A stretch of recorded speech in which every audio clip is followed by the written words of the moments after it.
There's just 1 minute to showtime. The engines are on. The following program is brought to you in living color.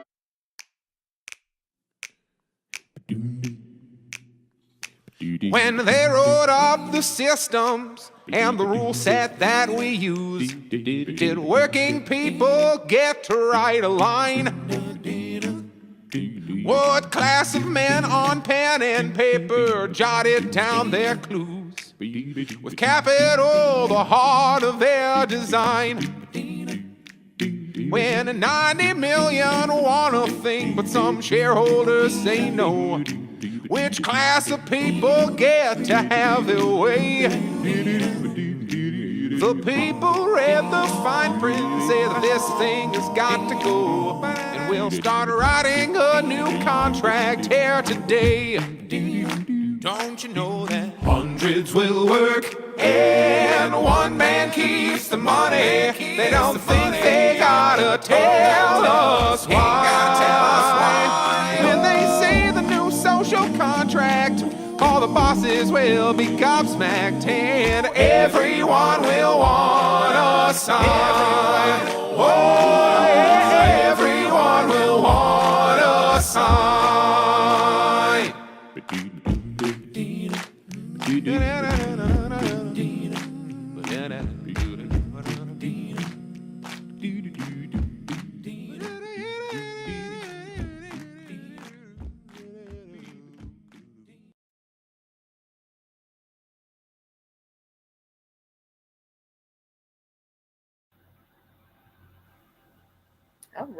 All right. Hello, cousins. Welcome to another episode of Social Contract.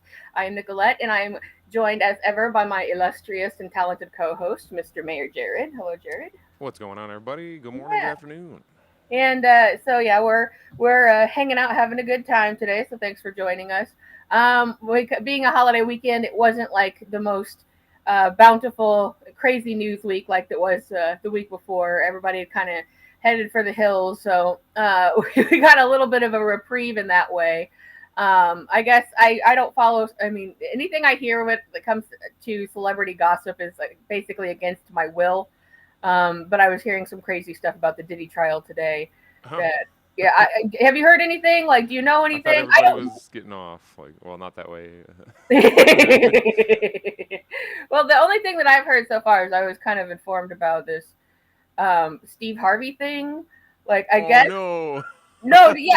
Okay, so like my first question is what's going on with this? I'm not the expert here, but it's just like I thought it was pretty crazy because it's like you wouldn't even think that they would have any connection to each other at all. I mean, maybe if you know these things. Steve Harvey's supposed to be a good Christian. He's just had a lot of wives, but in general. Well, apparently they have been having an ongoing. He and Diddy personally had an ongoing sexual relationship for many, many years. And I was like, did he put out a statement? I guess he has. I don't know if that's completely true. Just in time for Pride Month. Yeah, I don't know if it's completely true, but now he's saying like we did, but it was not consensual. I almost said consensual. Oh no! So in the whole, did I he guess sexually assault Steve Harvey, or vice versa? Yeah. So it's like, and I guess like the whole MO of the thing was like to film everything not for like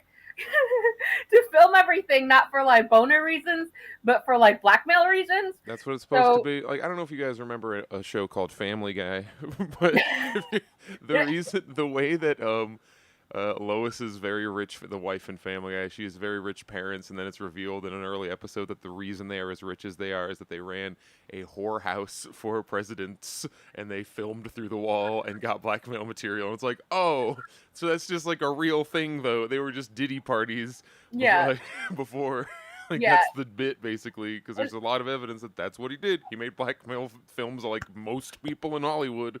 Right, and that's, I guess, kind of, I mean, like, really, it's, like, I'm kind of surprised he's not been Epstein yet, because, like, he is an Epstein, yeah, it's weird. He's kind of more, I wouldn't, like, want to put, like, who did the worst things, but it does really kind of look like he may have been the worser guy. Like, he's the blackmail for Hollywood, and Epstein was the blackmail for Washington, and...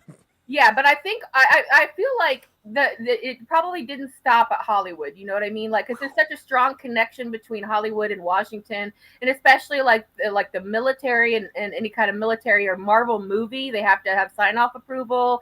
So I feel like there's a lot more probably. It makes me sound very moving parts. conspiracy-ish when you bring up how much money that not because it seems like it's new, where it's like, wow, did you know these Marvel movies, which is Disney now? Do you know these Marvel movies require? It's not require. It's not the military comes in and says we are going to make you do X, Y, Z. It's that to have access to things like fighter jets and planes and tanks and stuff that look really cool in your movie.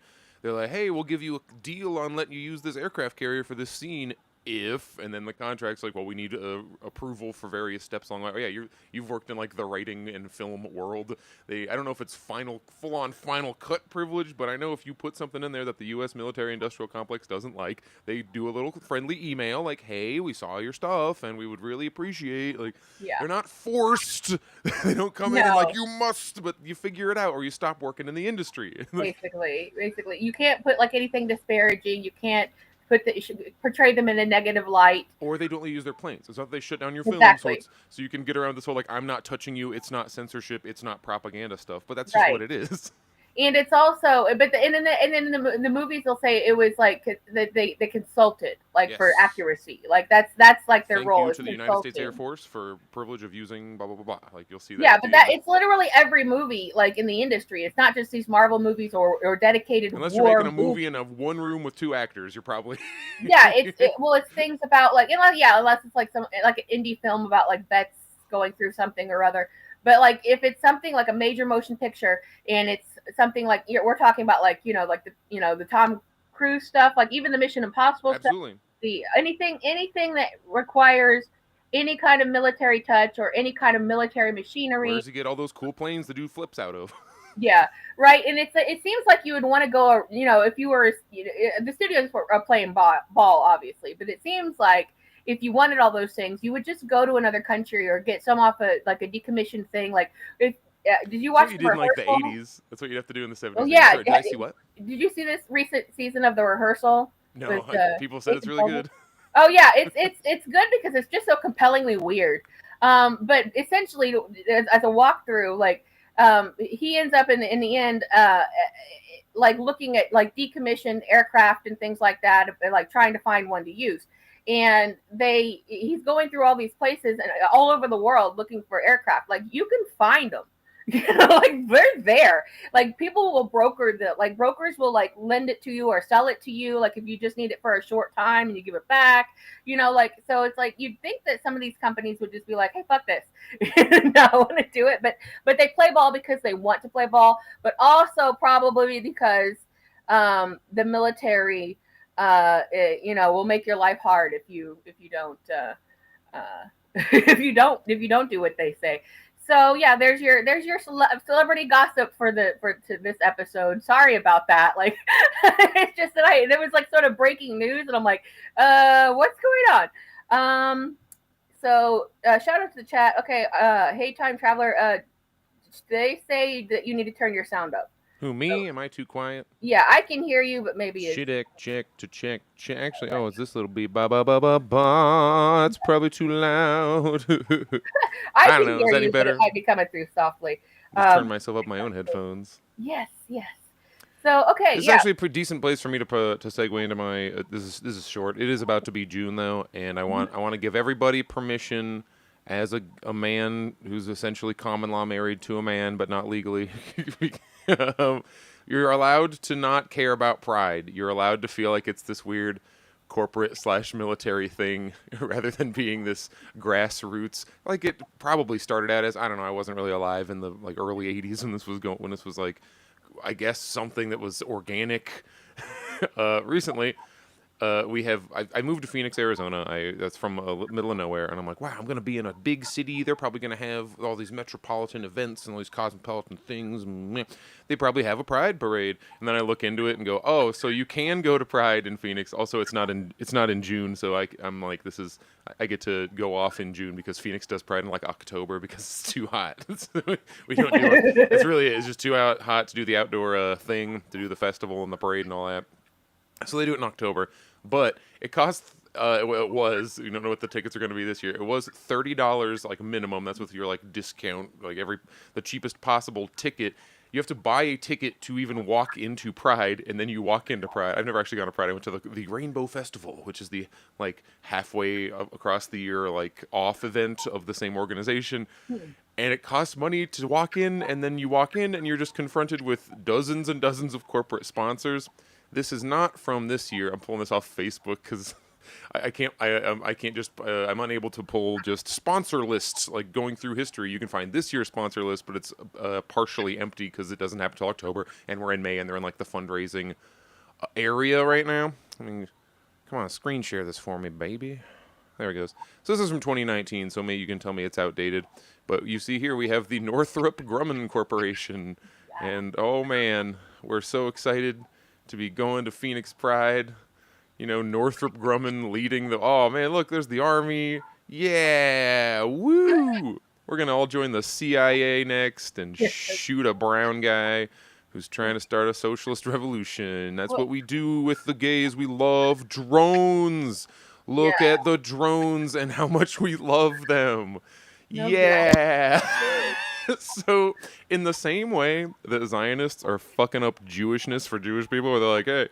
Guess what being Jewish is? It's when you kill children over in Palestine, which of course is false. That's not what the Jewish faith is about, but that's like they're trying to tie that together so they can be like, well, if you don't like bombing Palestine, you're anti-Jewish or something. Yeah, in the same way, they try to tie together homo-ness and the this is literally, they're putting their names on drones. That is a drone.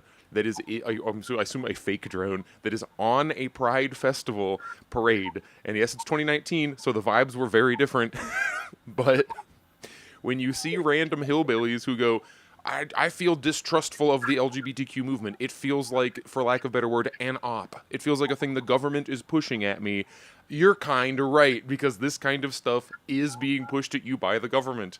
Why do I have to pay money to go and do this like celebration of expression that Pride is supposed to be, when in reality it's just another money bonanza / cover operation they can run for themselves, where we're not just horrible, we're not the military industrial complex blowing up children in other country, it's the gays. Don't you like gays? You remember how we were told you can't support Palestine because they'll throw you off a building if you're gay or some shit? And it's like, what are we talking about right now? We're talking about shooting fish in a barrel, and you guys are trying to be like, well, you have to let us kill all you have to let us ethnically cleanse Gaza because gays. What are you, homophobic? And that's where it all ends. And I hope any of that made sense.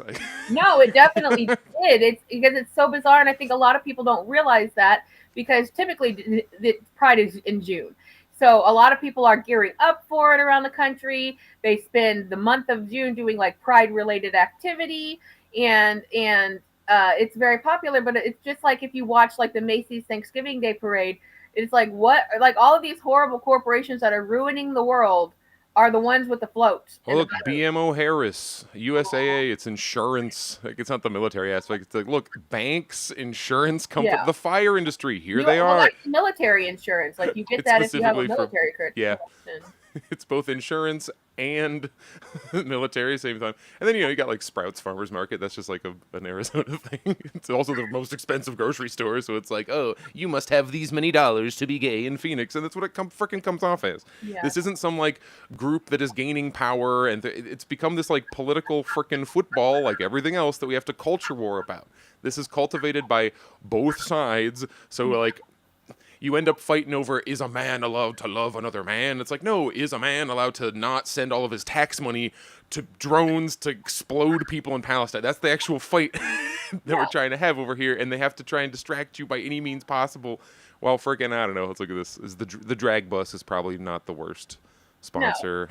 No. Well, it's like you have people who legitimately want to have this and have the right to have this and should be having this, but then you have all of this static coming in where it's like infiltration. This is what I was complaining about Israel in our last episode, infiltrating things, popular culture, not to even clean up their image necessarily, but to just get you used to them being there into places that they weren't there before. They don't care if you think that they're genociders. They don't care. No, don't care. Oh, if I'm a genocider, it means that I have all the ultimate power. So it's like that's the whole deal. They just want you to get people to get who don't know these things to get used to the idea of them being there when they weren't before. So it's infiltration, and that's the exact same thing the military has been doing for years and years and years. But it just also so happens to coincide with the fact that people are less interested and less trusting of the military than ever, less willing to go in, and less physically capable of going in. So they're having for to, your brand. You got to disconnect from that stuff. It is not good for your brand, and I hate that exactly it's right. become a brand. That's my whole shtick of what I'm saying. Yeah. If you have any doubt as to how connected all this stuff is, it's not. Guess who the major sponsor of all our Pride stuff is and has been? It is at least an Arizona business, I guess, but it's Hensley Beverage Co. Who is now the person in charge of Hensley Beverage? It's John McCain's son. Like, it's just Yeah. you get to hang out. That's one of the jobs you get, I guess. If you're one of the Washington Lizard people, you hang out and they'll just make you the CEO of something. Like, here you go, go ahead and run. You've drank a beer, right? Young McCain. I don't know your name. I don't know which of them is McCain. I assume it's Baby the gray hair McCain. guy. Yeah, I don't know either. Honestly, I couldn't tell you. This is a revelation to me because I thought he just had the daughter. I didn't realize there was a son. Oh yeah, I forgot she goes on like The View and stuff. Yeah, everybody hates her except for I don't know a couple of people maybe, but mostly she's universally hated. The state's sole remaining distributor of Anheuser-Busch products. So it's just like, oh cool, how are you gonna mess up being the guy who receives money for Bud Light going into your state? Yeah. What a hard job. Sorry. And there's going to be more of this because we are upon it. We're like I said, mostly this happens in June, so you're going to be seeing a lot of this going around. So as Jared says, feel free to blow it off and to say that's some military nonsense. Actual gays think Pride is stupid. Say that. I told you can say it. There you are. There, yeah, straight from the just source. like Jewish people have taught me everything I know about Gaza and that nonsense. You can learn all of your anti-Pride stuff from the people who are supposedly for. I'm just not rich enough to really participate. And that I think that's a big issue too, because a lot of people, I know a lot of people in the gay community and a lot of people outside the gay community are frustrated by the fact that it does seem to be, in the media plays a huge role in this, very much represented by the kind of proto-white male vision and view of things. Like it really is disinclusive of a lot of other people that that the whole rainbow is supposed to encompass. So these things are constantly at odds with each other, where you're getting even in a space and in an idea where you would think, well, this is literally meant to be inclusive, they still find a way to uplift the white male. So a lot of people are leery of it for that reason. But in reality, you should be upset and leery of it because of corporations and the fucking military infiltrating it. So don't worry, they have no issue getting non-white, non-male people on the Northrop Grumman parade that they wave in front of you on the newspaper. But here's the big thing now. It's like, okay, now, like, let's say that you're just somebody completely politically unaware. You just want to pride and have a good time and what. But okay, how are they what if you were to directly confront them about this? Like, how are they gonna like go in there and act like they're like cool and you should be here when now that they're working even harder to be trans exclusatory? I got gay fired from my state job. Where the fuck was the Pride organization? Why was I not on the head of that float? Nobody gave a shit. It's not actually a community coming together. It is an It's like Disney adults. That means as much as the fucking LGBTQ does anymore. Like, you buy the hat, you put it on. I'm part of it. I'm part of the brand. I'm a brand representative out here to do my job. And the rainbow kind of symbolism is also, like you're exactly saying, it's basically turned into branding at this point, because like, oh, we're going to fly for rainbow flags. No, we're not. Yes, we are. No, we're not. Because you know what that means. It means a certain thing. So when that stuff was adopted in like the 60s, 70s, and the first pride parades were happening and people were coming out in public in the big cities, it started in like the late 70s-ish. And that's when the city would fight you over the parade. The city would come out and try to stop it. And like, that's when it was something, I guess, that you could at least claim that is something like of the people. And then obviously because of the AIDS epidemic, then like these things accelerated and they're like, we're not hiding in the shadows. Don't brand us as, perverts and pedophiles and stuff. We're just regular people, and we need you to not confine us to the fringes of society so that other people know that, So like initially, like pretty much everything in the world, and especially in the United States, starts off with good intentions. But then over time gets co-opted and co-opted and co-opted. Like somebody will come up with some really great thing or product or vaccine or something that really saves billions and billions of lives or makes everything easier. Then eventually it becomes commodified. So, you can pretty much always count on something good getting ruined by capitalism. And that is sort of the headline, one of our many headlines. If you're watching the show, that's the reason why capitalism ruins everything. Do you want to talk about something that a lot of people would not consider amazing that the government also ruined? I'm talking about DOGE being unable to actually cut anything. Yes. We're kind of in a gray area with it, though. Because it's sort of like, people lost their jobs, but in some cases they sued and now they got them back. And the cuts were going to happen, financial cuts were going to happen, but did they or didn't they? So there's a lot of shadowy shit going on right now to say exactly what's going on, but it's kind of hard to tell at this particular stage. We have a bunch of executive orders and kind of like I've been trying to ring my bell about from the beginning here. Executive orders are very temporary, and at the most they last till the end of your presidency. Yeah. What becomes telling are there are various like Trump executive orders that Biden didn't undo, and that's always funny to me because remember Biden was getting in there to save democracy or whatever. Oh yeah. And then he's like, oh no, actually that is a good executive order. The thing about the border, we're just gonna let that one go. We campaign on the opposite of that, but whatever. Kind of with a lot of these DOGE things, like when you hear about these various job funding cuts that lead to job cuts, etc., those are by executive order, and there is absolutely nothing keeping those permanent unless Congress votes on it. And now those votes have kind of come and gone, and you are never going to, like what, after the midterms when they lose a bunch of seats, they're going to do it? Like this is the as close to the supermajority Obama era that now all the fucking Republicans hopefully will be like, look, you guys all had the ability to cut shit, and you didn't. Why? Because you're paid out of that same shit that you didn't want to cut. And now let's say that part out loud, though. So we have why DOGE failed. I don't even know what the hell reason.com is. This seems like closer to being the, like, I guess, if we're being fair and balanced, it'd be the opposite of the hill that we're going to look at next. But Elon Musk promised $2 trillion in cuts, but delivered only a tiny portion of that total. We asked 7 policy experts to... All right.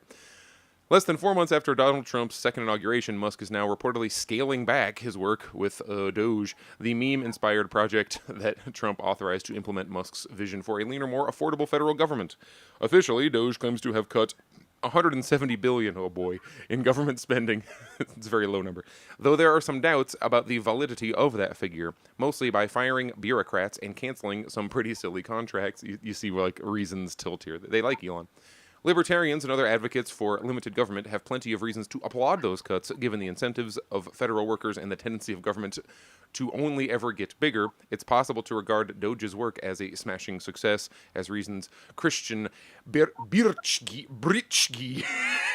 termed it last month. I've never seen a name with quite that shape. That's an interesting one. Yeah. And even though Musk is on his way out, DOGE's efforts will continue. Reportedly, the new boss plans to target some of the staggering levels of waste in the Pentagon.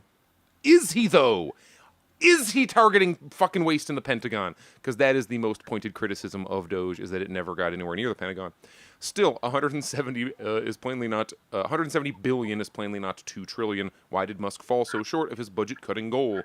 It's because they did all the cuts by executive order, and then when the time came to actually permanentize, like enshrine those cuts moving forward, Congress voted no, even though it's all a bunch of Republicans who supposedly want this to be done. And then you're left with like Thomas Massey and Ron Paul's son are the only ones who are like, what the hell, everybody? I thought we were supposed to be cutting the government.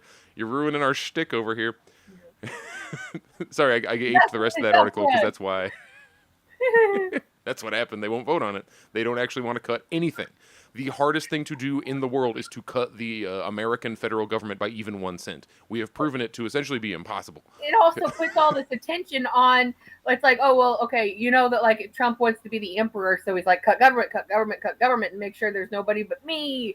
But like the idea is like that puts like the guys that have been in government all this time, these people on both sides, because we're always talking about uniparty, they need these people in between to deflect. Like, they don't want to be responsible for anything. They just want to collect that six-figure paycheck and have that great health insurance and do literally nothing. Their entire jobs are based on that government waste that he wants to cut. And as much as it's not being done for the same reasons that I would do it, getting rid of like 99% of these assholes is, me and Musk apparently share that goal. But those assholes realize, of course we can't cut our own budgets. Like, that's what that is. It's like you're cutting your own BS nonsense, bloated, like everything we talk about, though. Well, 17,000 different congressmen all have one part made of this plane and each thing, so we can't cut X, Y, the F whatever program, or the this military thing, or that military thing. Because that's what funds them. That's why they're elected. They are only in office to perpetuate the wasty bullshit. So of course they aren't going to cut the wasty bullshit. Except for the like 3 guys who are put there as tokens to give you hope. Like your Thomas Massey's, who I think is wrong about many, many things, but he is correct about the cuts that he wants. Yes, we should be... I would love to destroy Washington financially because this whole fucking thing would fall apart. And they know that, which is why you can't do it. And now MAGA people need to get angry and force it. And that's how we move on as a country. Yeah, really get behind your convictions, MAGA. If you mean it, you gotta do it. And, well, I mean, as much as I'm talking shit, who did January 6th? Was it fucking the libs? There was no lib January 6th. Oh my God, that would be so stupid. The only people showing their willingness to storm Washington are a bunch of randos from, like, Michigan and Ohio. It's like... Yeah, no, it's. Well, just please continue. I'm not even going to comment. Florida Governor Ron DeSantis criticized Congress Tuesday for not moving to codify cuts implemented by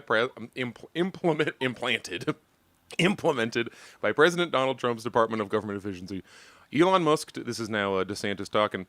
Is he the one in the wheelchair? No, that's the Texas guy. Yeah, that's Greg Abbott. But I had no idea he was in a wheelchair for years. And he just likes to sit down a lot. I never even thought about it. They fully disguised that for me until somebody made fun of him, and I'm like, oh, I didn't know he was in a wheelchair. All right, he became. It's fine. Being in a wheelchair isn't horribly significant beyond the fact that you're think sitting. It would give him some perspective, but no, he's a jerk off, just like all of them. So it's like you can walk or you not walk. It makes no difference. There's no perspective there. Even if you receive very good free medical care, it's not going to click. Well, it's not that it's not going to click. It's you are paid as Greg Abbott to make sure other people don't get that health care. Because the people who make the money off of that arrangement pay you and get you into office, and that's part of the waste that cannot be cut, because then Greg Abbott and everybody else is going to lose their freaking paychecks, which I want. I want them to lose their paycheck. They should, and they deserve it. That's the problem. We're never going to see them. And that's, again, what we were complaining about with Biden's cancer diagnosis. Yeah, a lot of the left is celebrating that because he deserves it, like, morally and karmically, but he's never going to see the consequence of his actions. He already lost his mind. He doesn't even know what's happening. Yeah, he won. He's done. And he's gonna float through on this like lovely cloud of like painkillers and surrounded by family and shuffle off the mortal coil in like the most loving way, and he's old anyway, so it's not like he didn't have like a full life of ruining other people's lives. But he's never going to be taken to task for what he's done. And at this point, because of the cancer and because of the dementia, that he's going to be regarded as, oh, poor little old man boy. We were so sorry to see. We were so mean to you. Like his history is going to be rewritten in a fucking second. The minute he dies, he's going to be martyred like a motherfucker. Please continue. Yeah, it's gonna be curious to see like them talking about how great he is. People are already over Obama, but he's living too long. Like Obama is not gonna die fast enough because everyone's like, there's tweets. It's like today's Obama Appreciation Day, and everyone's like, appreciate what? All the drone strikes and deportations. And yeah, like, though the libs are starting to kind of wake up to that, but for the wrong reasons. That's what we're talking about. That people are doing things, but for the wrong reasons. Because they still seem to have this idea that government is real. that you can trust what's going on, and you just if you think things can't happen non-incrementally, then you don't understand how government works and it's your fault and this and that. But they're starting to turn on the system itself, which we can get into a little bit later. But like let's see here the rest of what you had to say on this one. So we're listening to DeSantis now. We're on DeSantis talking here. Elon Musk took massive Elon Musk took massive incoming, including attacks on his companies as well as personal smears, to lead the effort on DOGE. I feel like the incoming is wrong here, but whatever. DeSantis, who is also a former member of Congress, DeSantis wrote in a... Am I not reading English right, or is this guy writing weird? DeSantis, who is a former member of Congress, DeSantis, wrote in a post on the social... Use pronouns yeah, here, that's ready? a mistake, I think. Give me a he. Give me Yeah, a really, they. let's pronoun this, okay? He became public enemy number one of legacy media around the world. To see, that's the Twitter files. Like, everyone laughs about Twitter. Elon Musk thinks he's like beat up unfairly. It's like, look, that's the ones that Musk wanted to focus on are the his interest censorships. But that shit really did prove that if you say things the government doesn't like, they will send you a very polite email saying, hey, could you please say this or not say this or take this down, and that you can say that's not gun to your head censorship, but I think if the president emails you, like the president's department emails you, you're probably going to consider it, and it's probably going to affect how you cover things. So yeah, a lot of people are mad about that. It's not exactly a suggestion. Let's put it that way. To see Republicans and in Congress cast aside any meaningful spending reductions and, in fact, fully fund things like USAID is demoralizing and represents a betrayal of the voters who elected them. He is correct. It absolutely represents a betrayal of the base of voters who elected this red wave, whatever, and Trump. That's what you were elected for. Why was he ever frickin' president the first? We're talking about the Trans-Pacific Partnership and all that shit, where they were just gonna like do NAFTA Part 2, and everybody got really mad about that, and then they elected a game show man out of right. like. So yeah, the same kind of the stuff. Government game show man, and he didn't, and they're like, You have to take some of these requests seriously, like by your base. If your base elects you to do a thing and you do the exact opposite, this is your Obama not codifying abortion moment. It has to be for people. You have to look at this and go, you had every opportunity. You were right here. You could have just touched the button and you didn't. So why do we keep voting for you? Why do we keep doing this? I mean, I think, again, like we said, I don't give a shit who you vote for. It doesn't actually matter who you vote for. They're putting in whoever they want anyway. But why are we still going to like lend our democratic energy to this false bullshit project? Why would I go vote for Bernie Sanders now after him proving himself to be not just a liar, but a full fucking turncoat betrayer of everything that he was supposedly doing in the first place? yeah, and they don't even want your vote. They're soliciting money. They're holding these rallies Exactly. trying to get you to give your last, you could spare $7, right? You drove here. You could afford the gas to get here. If you vote for people to cut government and they will not cut government, abandon them. You must leave. You must say, F you, I'm taking my ball and I'm going over with the commies because damn, they're right about everything, it turns out. Like, over and over. It's just be like every day of my life. I just go, it turns out the commies are right again. Oh, they're right again about this. Oh, Jesus Christ. Couldn't believe it. That's got to be like the worst part of it, too. Like, especially the further right you are. Like, God damn it. To get the things libertarians, to do the things libertarians say they want to do, you have to basically become China. Like, go to China. That's what they're doing it. They're doing all the shit that you're like, get government out of my way, help me with my small business, blah, blah, blah, entrepreneurship, competition in the market. Got articles coming out that who do fraud and take advantage of people. So yeah, China is right now they're having a thing where like people are not taking as many planes, even though the planes are slightly cheaper than some of the high speed rail things, just because the overall experience is better on the trains, et cetera, et cetera. And that's just market competition. That's not even the government forcing people to go on one mode or the other. It's just one is emerging as more popular because people just like it more. Market. Okay, and they're not even having the same issues we're having with like no radar and plane fall out of sky. They're just like, the train's comfy. Like that's we just like it. We like to watch the scenery go by. It's really soft and nice, and they give you nice little slippers, and there's you fewer go delays. in a nice place. You don't have to go through security. They don't take my suitcase away. Like, yeah, right. Yeah, you get your shit back at the end of the journey. Like that's like a high rate of like, and also I feel like people just don't want to fly. They don't like to fly. It's just annoying. It hurts your head. Fucking the pressure sucks. You do. I can't stand it. I hope I never have to fly again. I just hate it. too many. Wasn't it Katie Halper, the California lady, the marker board? Is that Katie Halper? Katie Yes. somebody?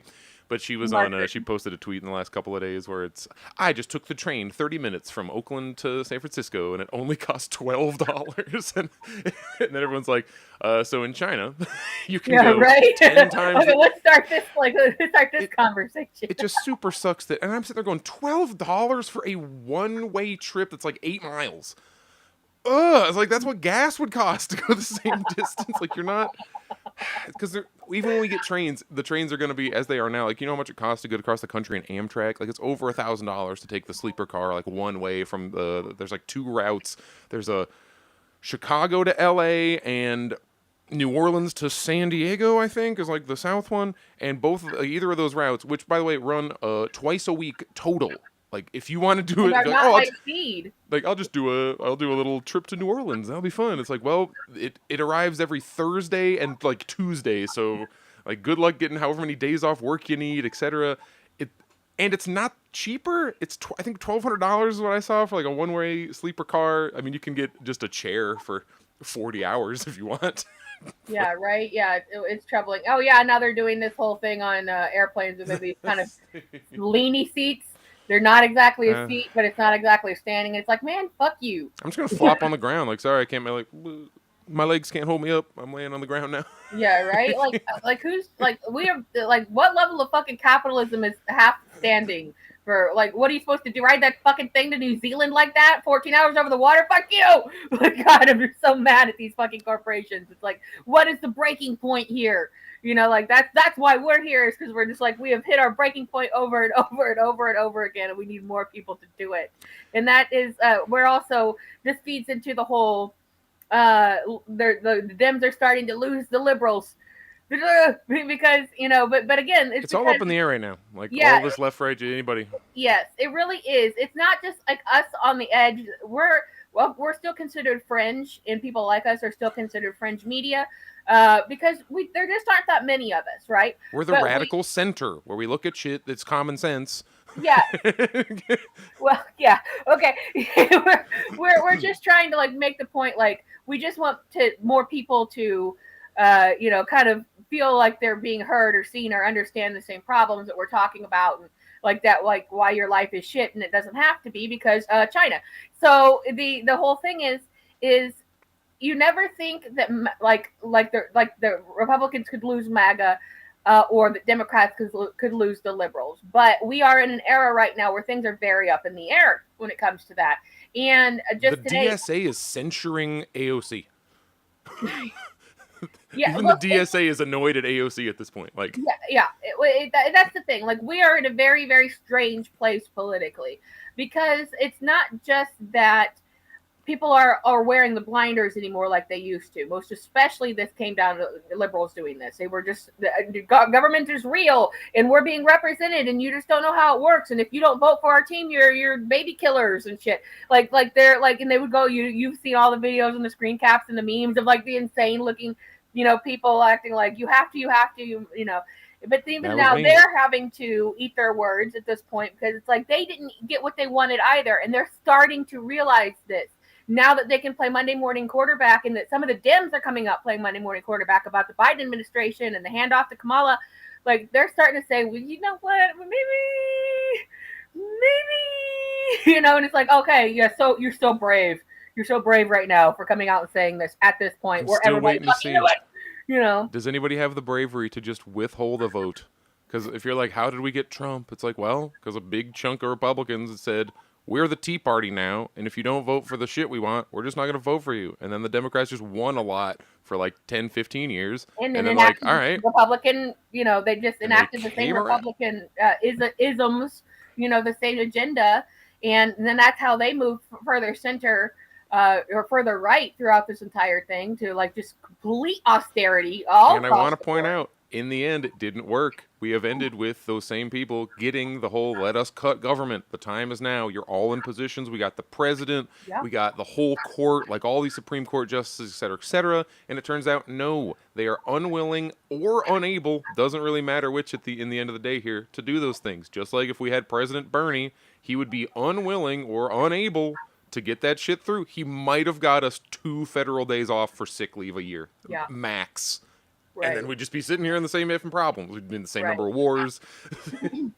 This in some way or another, and I don't really have the know-how or the crystal ball to tell you that like this is how it's going to go down, but this is the start of how it's going to go down, because when you start to lose your base and you don't care, that's where it is. Like when you that's the tyrannical point of view, whether you're blue or you're red, but you're enacting the same policies, the same austerity, you're treating people the same bad way. You say, vote for me, give me your $7, I'll do it. I get there, and then I go and wipe someplace off the map, with your tax dollars. You say, wait a minute, I don't think that's what I had in mind here. And I think afterwards, maybe you didn't do the things you said you were going to do. So it makes even more of us. It makes more people think like us who are like, this is all just nonsense. Exactly. But they're kind of like a a ship without a port at that point, because they don't see themselves anymore as who they were. So they got to go through that crisis like we all did. We all started off as shit libs. We wouldn't be here if we hadn't. We were there too. So, but you had to kind of come to it's the come to Jesus moment that we all have to have, where you realize, well, I don't believe in this stuff anymore. And and some of it comes with age, I think, but we're all experiencing this at the same time. So you think, I don't agree with this shit anymore. So I guess I must be like these Bernie people, right? I guess I'm a democratic socialist. That sounds pretty good. And then you realize, I don't agree with this shit anymore. And then, so you just keep kind of moving further and further and further, except a lot of these liberals and MAGA people, they would rather die than admit that they have socialistic or communistic beliefs. Those are the enemies, you right? have to have something to put your energy into, and that's like what you're talking about, where now the ship without a port, people who want to do things. I used to go to street protests all the time, and then you realize, oh, the street protest is really just where the cops beat you up and put you on a list, and then nothing actually happens. Right, and you used to, they did Jan 6th, nothing changed. Bernie, didn't you? I absolutely did. Right. Everybody who talks like me, I started knocking on doors for the Bernie Sanders campaign, and now you've led to this. And we will say, we do give Bernie the slightest modicum of credit for turning our heads. That away from the two-party system, that there was something else. So for all the other bullshit that he's pulled since then, that Israel gets the right to defend themselves, my best friend or my good friend Joe Biden, all that dog shit behavior that he has exhibited since, we do have to say he turned our heads. Okay, yeah. That's the only credit he's going to get from it at this point, because I think a lot of us would not be here if he hadn't drawn us away from the popular zeitgeist of democratic politics, right? Because I think a lot of us have been like, what's that? He was like, it was not just his ideas, it was watching how the way in which his ideas were opposed by the good guys. It's like, oh, they don't just we keep trying for healthcare, it just doesn't work out. No, they will, at the end of the day, they will suicide their own Hillary Clinton campaign they will lose on purpose to make sure you can't get anything. Yeah. So this puts us in a very strange position politically. And again, I don't really know where this is going. I can't really predict where this is going exactly, because as I've said many times before, Americans will bend and bend and bend and bend and bend, and you think that they've reached the breaking point, and then they bend some more. So which is completely alternate to our history of fuck shit up. We're taking it, of our kind of American history. We've really lost that. And just, I guess, by the way of just being, marginalized politically, but also, we are not willing to make ourselves any further. Where do you put your energy? We've both tried doing all these, quote, the right and the left have tried we've tried the little bit of almost, it's not really violence, our street protest. Jan 6th, God, please, don't. I hate that it's treated like this insane lightning round of guys, that was a really rowdy protest. The shit that happened Jan 6th was about the same level as some of the stuff I was seeing during Black Lives Matter while I was downtown myself, part of the Black Lives Matter protests.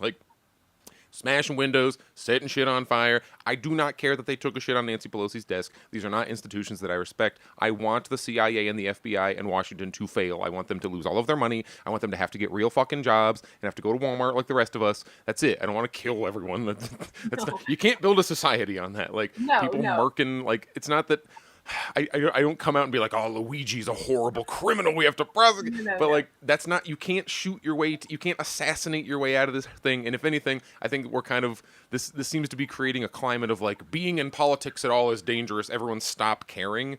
Like we're entering some, I'm stealing this idea from somebody, some days of lead like they had in like Italy in early, like the pre-fascist Italy, where it's like, everyone just stay in your house, don't talk to anyone, do not come together, don't do anything. Like we're all just participating in politics means you might get shot. We got these people, these Israelis getting gunned down outside of embassies and stuff like that. Like, whether it's portrayed as a pro-right or a pro-left, I think the goal right now is to just make everybody kind of scared.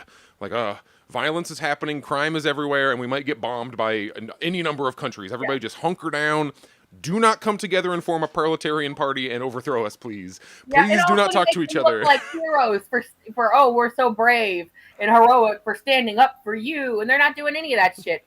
So that's again where we're coming to in this, and then you see simultaneously, I saw just today that, and I think you mentioned it earlier in the hour, they're starting to turn, the liberals are starting to turn against Obama, who is the golden child, the proto-Democrat, and now they're starting to look at him like, you are not the one, and you never were. You were doing really bad shit too, dude. He was the peak.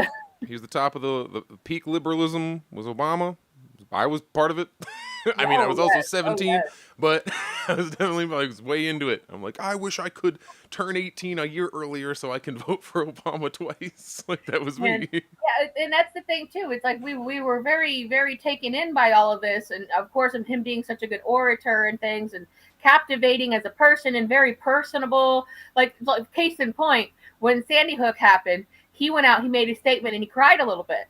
And everybody was like, oh, like everybody's just like, this guy gets it. What happened with any kind of gun legislation or any kind of don't shoot up schools situation? Oh my God, they took David Hogg, a guy who was part of the freaking Florida, not part of, but he was almost a victim of a school shooting in Florida. They take David Hogg, put him up there as like, here, look at our freaking, we're gonna do stuff about shooting, and then he starts actually saying some stuff. Now they've kicked him out. And and what's that all about? That's the thing too, because obviously we know that they're keeping these Democrats, basically like meat puppets. They're auditioning. When they get so old and cancer ridden that they're just sitting there like, I vote, at this point, it's just like, you don't hear about, you stopped hearing about freaking she's not even American, but like you started hearing about like Greta Thunberg as soon as she started talking about Palestine. She's not in the news anymore. We liked her with climate change. Yeah, but then as soon as she's like, she was saying things that we approved of.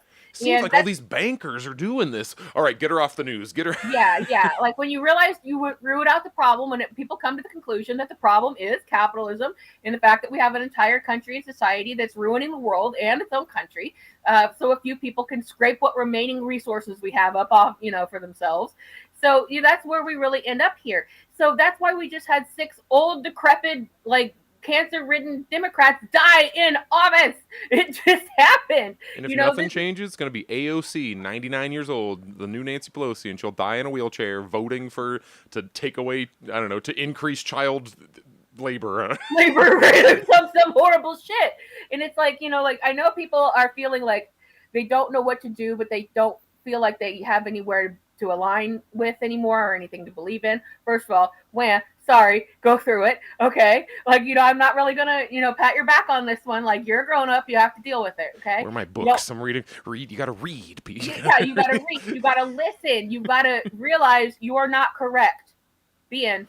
You're not correct. Like, there is no more thing. Like, you could be wronger than you were before. But, we say wrong shit all the time, and shit ends up changing or being different than what we said, or we get into having to be in the speculation zone and kind of guess at what's going to happen because we're in it at the same real time as you are. Nobody knows these things. I used to think that the National Endowment for Democracy went around the world trying to start democracy. I used to think that USAID provided aid from the U.S. I used to think... There's always the strings attached. There's always something going on. It's like, yeah, they're giving you food, but it's our food because we totally fucked up your farming and agricultural system so that you could never, ever recover it. And if you try, we'll fucking kill you. And if you try to cut that, you are now messing with the entire agricultural base of the United... Like, we've now built... Our whole governmental thing is built on this, like, money circle, and if you try to take any money out of it, it messes up the money circle. and then it all starts falling apart. So we have we're running out of time here, but like we have both a $1.5 trillion cut to services while having an overall larger budget. So we cut 1.5 trillion, found that 1.5 trillion plus some more somewhere else, and put it back. Only in America can you massively cut social programs and still have more money spending. Like, you're still spending more money. And it should give you an idea of how much money this country really has, because That's $1 trillion, whatever. It's an unfathomable amount of money. We still have slavery money.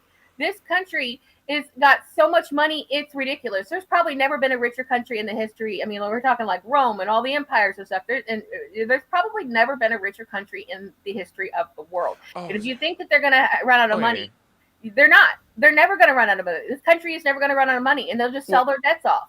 It's the entire this is why next week we will be reading more of Michael Hudson's Super Imperialism. But the fact that, like, you hear I sound like a libertarian when I start talking about, well, the problem is the government just prints money, and it is, though. It is, because they can't run out of money, because they are in control of the supply of money. So what that means is you are constantly having your wages lowered because they're tanking the dollar intentionally to lower your wages. It's not like it's not a bug, it's a feature. Like, it intentionally. That's why when you look at the whole, like, if you count inflation, our wages have not gone up since, like, what, 75 or something like that, like 68. And that's what this budget bill has done. This is what the big beautiful budget bill. It's only got, pay. Yeah, it's only got a handful of clauses in the whole thing. It's not some, technical jargon that is really hard to understand and all this and that. No, it's only got a few things in it. And it's made the biggest cuts to Medicare, Medicaid, and SNAP, that's food stamps and food services, that have ever happened. The biggest cuts to all of those things, which remains to be seen how that's going to be implemented. But headline, not good. But they also managed to get in there a clause that said we will not, as a government, regulate AI technology for 10 fucking years. Which is, if you've been watching and keeping score at home, that's something I've been ranting about this entire time, that they were going to do this, that they were going to kick the can down the road. Can you imagine how lawless and out of fucking control AI is going to be in just a couple of years, let alone, they're letting now what we've done is, when we go back and we blame everything on Reagan because he opened the government up to being bought and purchased and run by corporations. Back then it was mostly logging and oil. Then now we're up into this era where it's like the tech corporations. So they're having a say so. So essentially this government has rehanded the government controls the reins of the government to another industry that it is going to take us in a direction of like complete ruination. So maybe that's what it's going to take to really create revolution. But we all know that we don't like AI as a society. We don't want it. We don't like it. It's in our products. We didn't ask for it. They're not using it. Everybody's got a very unfavorable opinion about it. Jobs are already going. Industries are folding. And it's mostly white collar. Bad it's gonna get. Like, white collar jobs are going first, and I mean, I hear things about. It's not that I want to replace everyone's doctors with computers, but I would love to see a future where automation, because that's at the end of the day, that's really what AI is. It's automating people. Like, instead of having somebody sit there and type a thing out, you just tell it, all right, here's your prompt, write it for me, or look this up for me. I would love to see a world where that is used to increase freely directed activity, to give you free time. Because, like, you as the copy editor or whatever should be able to, okay, I'm now running 100 of these at once, and I just kind of like read them over. Okay, I'm good. Like, it's far less effort, and now I work 1 day a week. But instead of that, it's just going to be, it's Blade Runner future where it will just be millions unemployed. And we're going to see how that goes. At this point, we barely had any to begin with. And so we can do more wars. And then now there's no social safety nets, and this is going to go by decree unregulated for 10 years. And if you can look at how fast it's grown between 2023-ish, when it really kind of got legs under it, and now, imagine how much worse it's going to get. It's affecting all of us. And again, on the show, we are not Luddites about technology. We want this. We think automation is good. But we also recognize that generative AI, when you go make yourself a stupid avatar on one of these chat GPTs or whatever, I use it like a search engine, which is so stupid, you are killing the planet. It takes fresh water to cool these machines down. And it is the energy output, the stations that they're putting up there. That includes getting to put up all these, warehouses and things that are giant polluters and giant people annoyers. So all of this stuff is. I don't want to squash your point, but porn uses about 200 times as much energy per day as AI does. So really, everyone, you just stop looking at pornography if you want to. Well, no, you're not wrong. But again, there's a lot of people who are like not trying to like make that your life. Obviously the advertisers for that want that thing, but like these tech companies are trying to make AI your life, where you need AI to suss out if something is AI or not, where you everything in your life is automated. Like I do see a really good application for AI in the medical and scientific fields and mathematics and things like that, like to computate large amounts of data. Somebody checking your work, like, but somebody, get both opinions. Like if you go have an MRI and they don't know what's wrong with you or something, like let the AI programs collate the data and then a doctor read the report. You probably saw the same tweet as me, where it was a guy talking about how he got like an MRIs over time, and the doctor's like, "Oh, this report says that your tumor is not responding to chemo. It's larger, so we're going to stop your chemo because it's just blah, blah." And then he's like, "Wait, can you like actually look at it?" And he's like, "Well, I got the summary." And then he looks at the two pictures, like, "Yeah, see, it's bigger." He's like, "No, check the dates. It's smaller." Like, like nobody looked at this. All it took was somebody, and that wasn't because AI messed it up. That's just because people are just like not lazy. You're working fast, whatever. But that's something that if you threw at a computer, it'd go lump smaller. Right? Yeah. So I see very positive applications for this in these types of fields. I see it helping with all kinds of things. But we will work with it.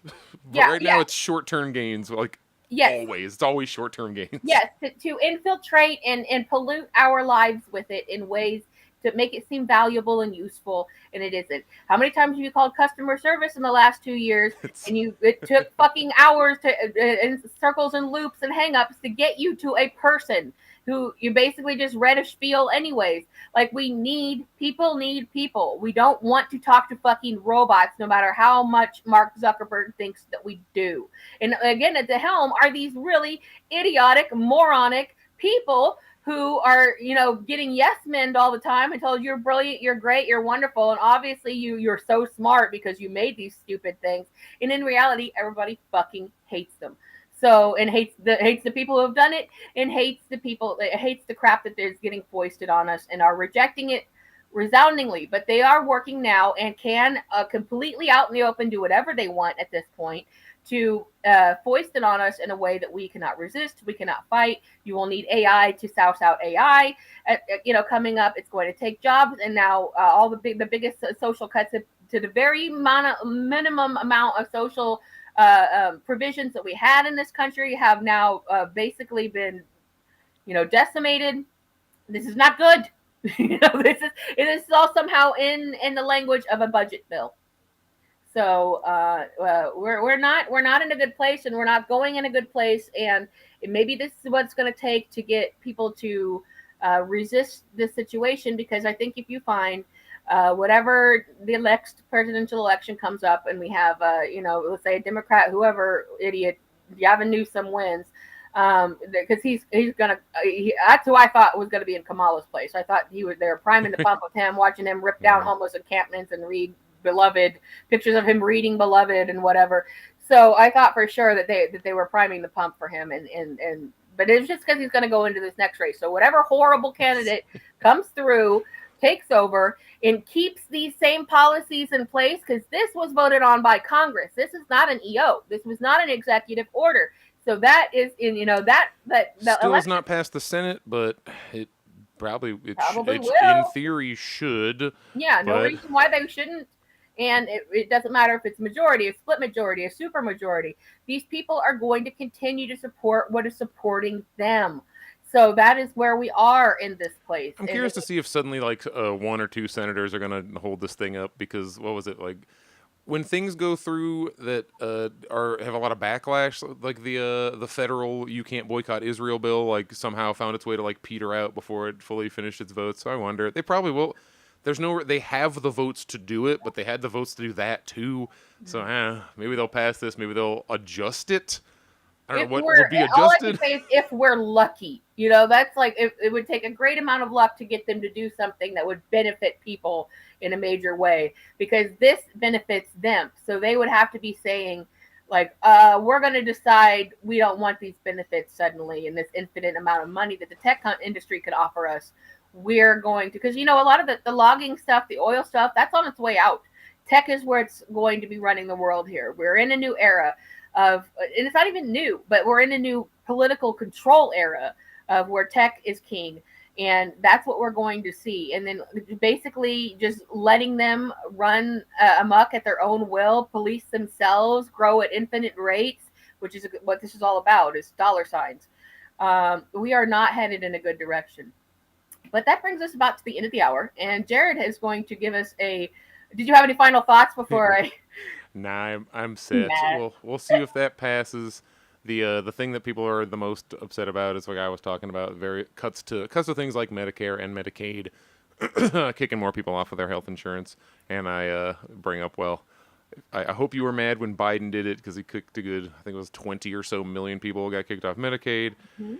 It's happened before. It's not that it's suddenly less bad now, but it's like this happens every few years. Everybody, like, maybe we When could. the bad gets worse, it doesn't matter if it's Team Red or Team Blue. They're going to keep the same bad actors. They're going to keep feeding the machine.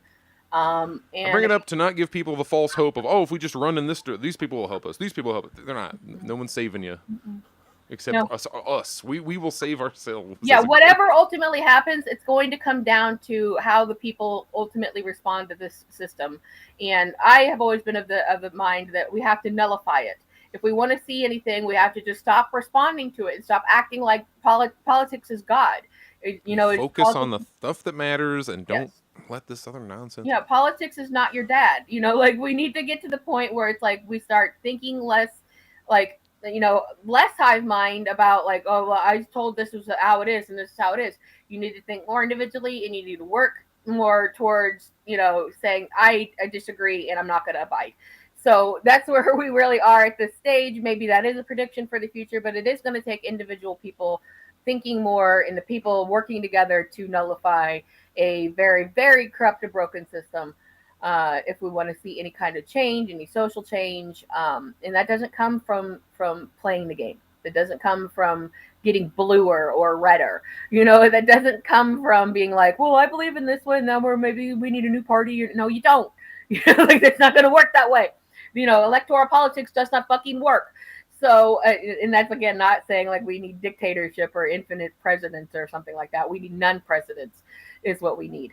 On that note, I am. I got a video that is not. It's Yeah. not necessarily funny, but it's not unfun. I don't know. I heard this. If you've seen enough like GIF memes on the internet, you might recognize the middle portion of this, of the animation in the background. This is not an original song of mine. This is a cover. This is not my animation. My animation has existed for, I think it came out first in like 2018. Okay. And then it was like taken off and then re-uploaded, and we spent the last couple of weeks here like going down an internet rabbit hole of like, oh, who is the musician? Who is who the animator is? It's Drew Langlois. That one's the easiest part to find. But for a while we're like, oh, maybe he did the music. Is the Minute Hour a pseudonym of his? But this is by Drew Langlois doing the animation, and a guy who we only can find out. He currently goes. He's called Gamer Church, formerly The Minute Hour. They're not horribly available online for me to contact, but I want to congratulate them. I'm like, hey, this song is really, really good. Well, before you get into that, I'm going to say adieu and allow you to play us out. What a treat this is going to be.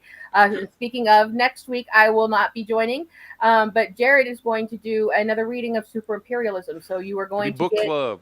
Yeah, you're going to get some Jared book club. The creation of the giant pile of waste that is the U.S. government that we cannot. The only thing you cannot do is reduce even a single dollar off from it, or the whole thing will start falling apart. Let's talk about the construction of that House of Guards. Yeah, and he's going to get back into teacher mode and give you guys a really good show. So enjoy his presentation of what we're going to get here with his lovely video, and then next week come with questions about imperialism and the economy and how that works, and then I will see you later in the month. So, okay, take care, everyone, and I am going to jump off screen, and please enjoy. This hopefully shouldn't be too loud, but like headphone warning, there's a slight chance that it's going to have a big volume difference. It might be too quiet. I don't know. It gets louder as it goes. Hope you enjoy this silliness. Mwah. See you later.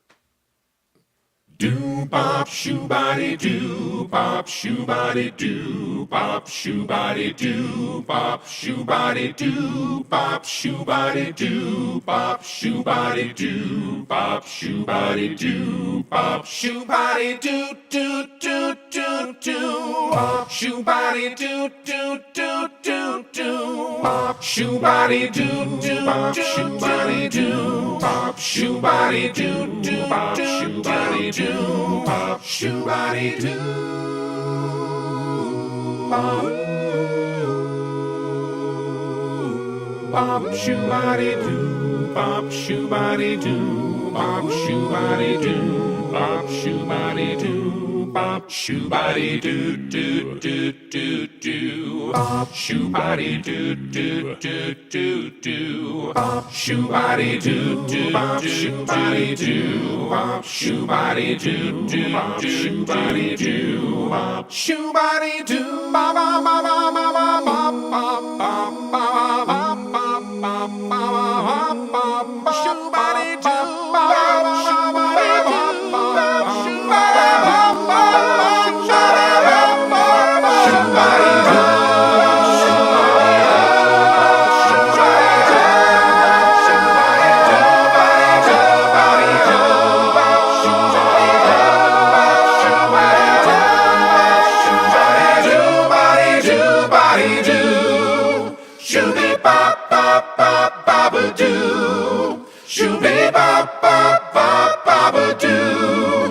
Shooby bop bop bop bop doo. Shooby bop shooby bop shooby boo. Shooby bop shooby bop bop bop bop doo. Shooby bop shooby bop bop bop bop doo. Shooby bop shooby bop bop bop bop doo. Shooby bop shooby bop shooby bop shooby boo.